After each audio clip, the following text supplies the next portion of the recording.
Alors, bienvenue les amis pour cette nouvelle série de montage consacrée à la RC 213V 2015 de l'équipe Mark VDS. Alors comme vous avez pu le constater, j'ai inauguré un nouveau type d'intro qui sera utilisé pour tous les montages futurs, enfin je vais essayer.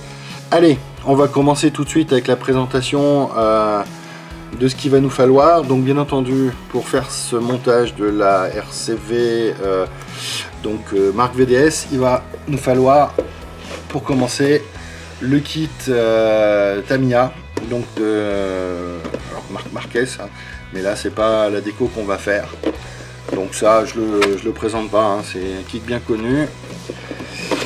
Ensuite il va nous falloir les couleurs, donc j'utiliserai le set ZP fait exclusivement, voilà. Donc vous verrez tout ça en vidéo à l'étape des carénages. Je rajouterai un petit set de fourche avant de chez Tamiya. Et enfin, il nous faut les décales. Alors, voici la planche de décale. Alors, elle n'a pas été ouverte, elle est neuve. Donc, j'ai pas encore regardé du tout, comment dire, la notice, quoi que ce soit. Donc on devrait arriver normalement à ça, à ceci. Donc je vais l'ouvrir devant vous et puis après on passera à l'étape 1, juste pour voir. D'ailleurs je regarde.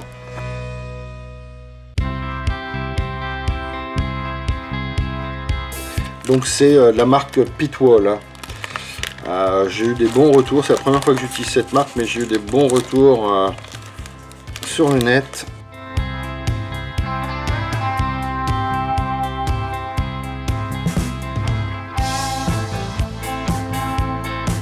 Voilà.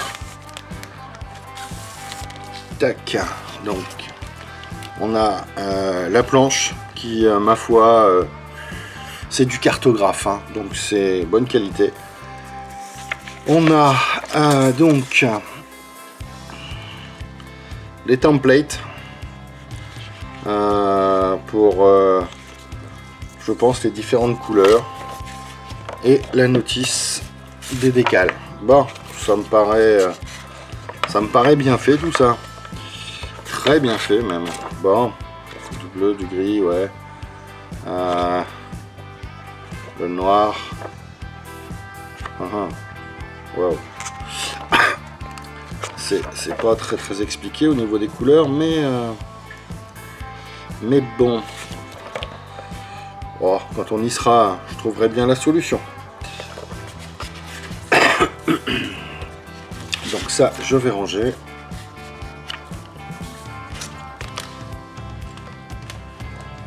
Donc on se retrouve très vite pour cette étape 1. À tout de suite. Donc on va commencer par le décrapage des pièces. Alors, donc au départ je prends bien au large.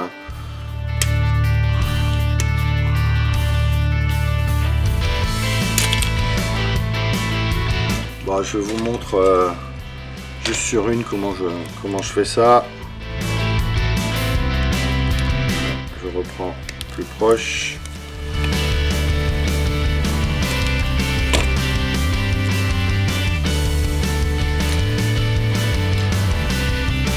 Ensuite, avec l'Exalto, on va venir récupérer les petits résidus de grappe, tout doucement.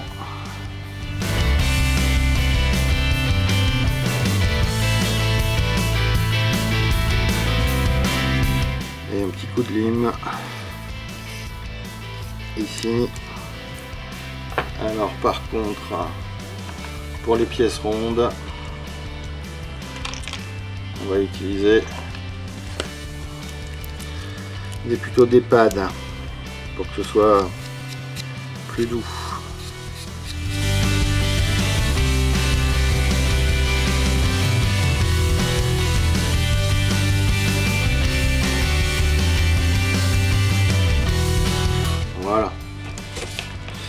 ensuite, petite vérification, voir s'il y a des lignes de moulage. Si, il y en a ici. Voilà, alors bon, je vais essayer de les atténuer un petit peu.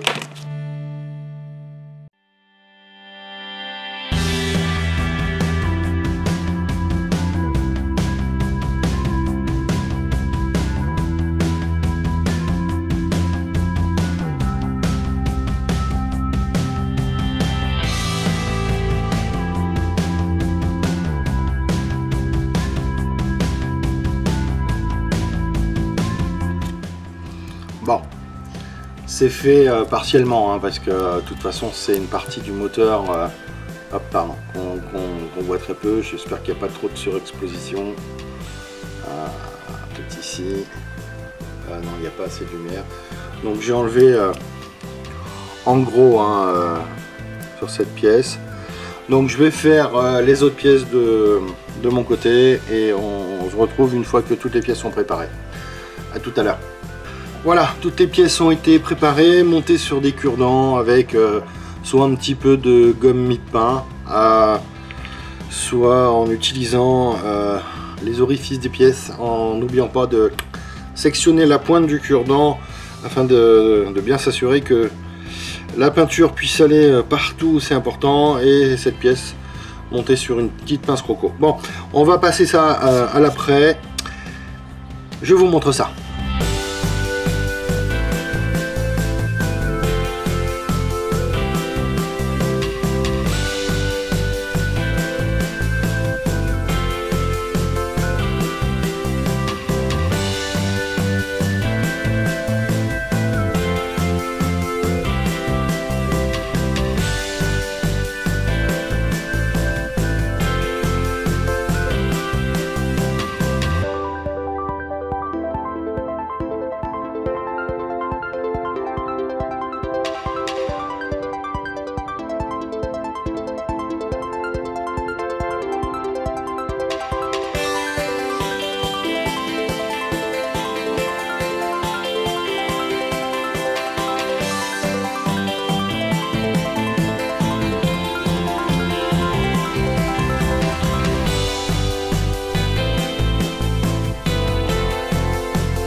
Donc voilà, l'après a été passé, c'est bien sec.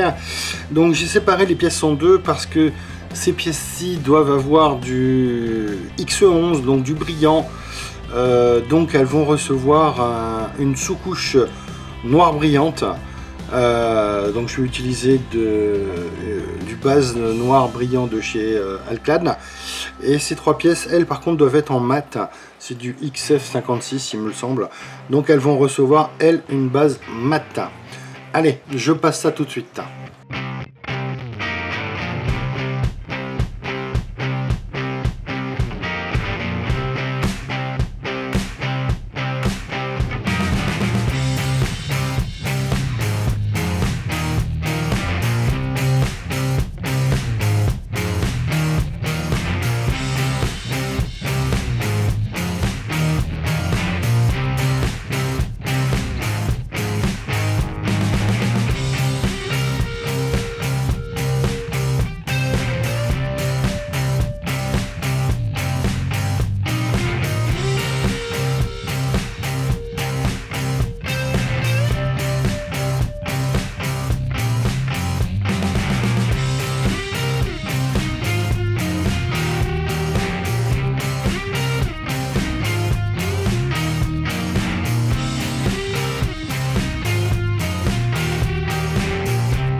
Voilà, c'est fait pour la base brillante. On va pouvoir passer maintenant à la partie métal. Donc j'ai choisi de l'AK Extreme Metal Polish Aluminium.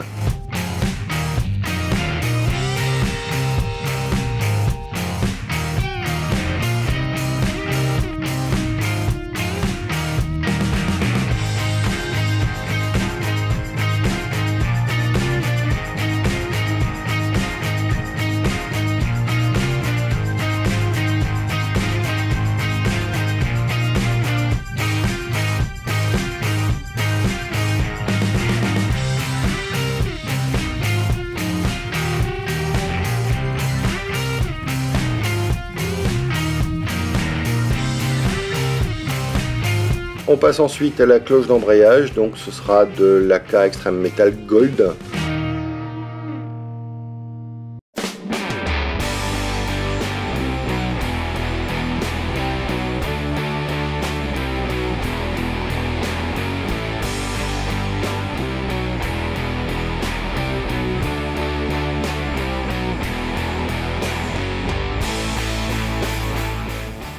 Ensuite, toutes les parties brillantes vont recevoir un vernis protecteur, donc le Gauzy Agent de ces toujours un caractère active pour protéger et augmenter un petit peu la brillance des pièces.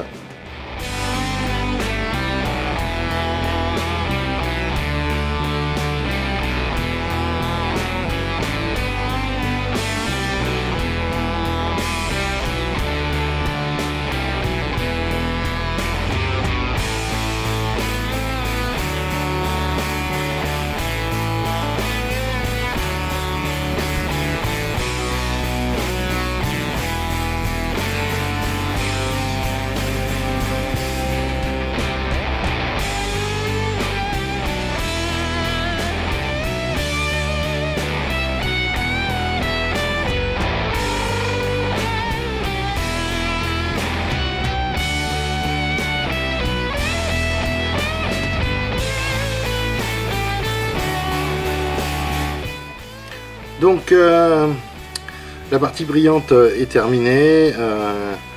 J'ai passé donc du vernis, du Gauzy Agent. Maintenant on va s'occuper du masquage pour préparer la zone mat.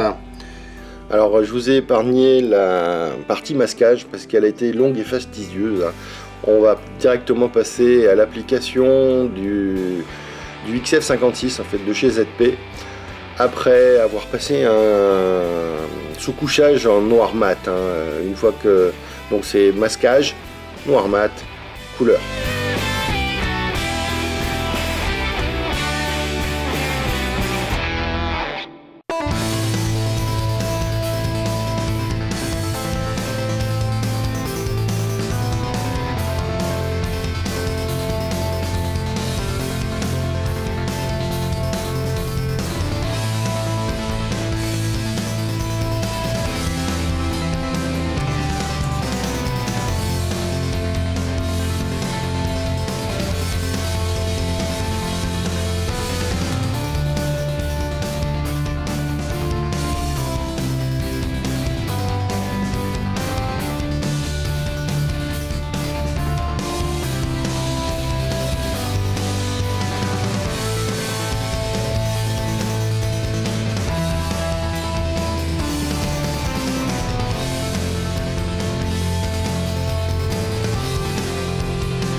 Là vous pouvez constater, j'ai une hésitation dans l'ordre des couleurs entre du XF56 et du XF16. J'ai hésité un petit peu pour savoir quelle était la première couleur à appliquer pour me faciliter le travail.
On passe ensuite à l'assemblage des pièces du moteur.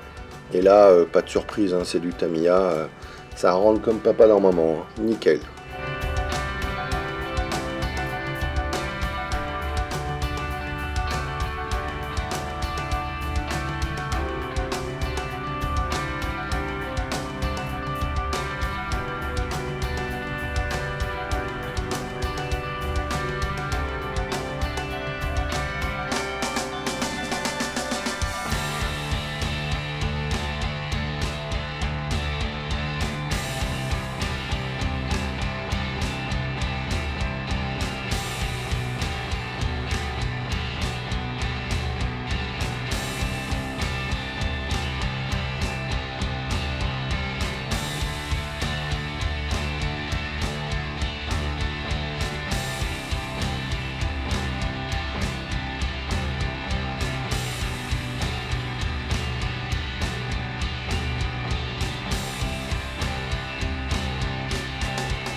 Alors comme vous avez pu le remarquer là, toute la vidéo quasiment est en voix off, hein, parce que le montage a été réalisé pendant le mondial de football, donc il y a déjà quelques semaines, et j'avais la télé à côté de moi, donc pour pas vous imposer les commentaires hautement intellectuels du foot, j'ai décidé de faire passer en voix off. Malheureusement, comme ce montage date d'il y a quelques semaines, et ben, j'ai perdu les rushs, et on va donc malheureusement directement passer comment dire, à l'aspect final du moteur, parce que j'ai perdu les vidéos de finition.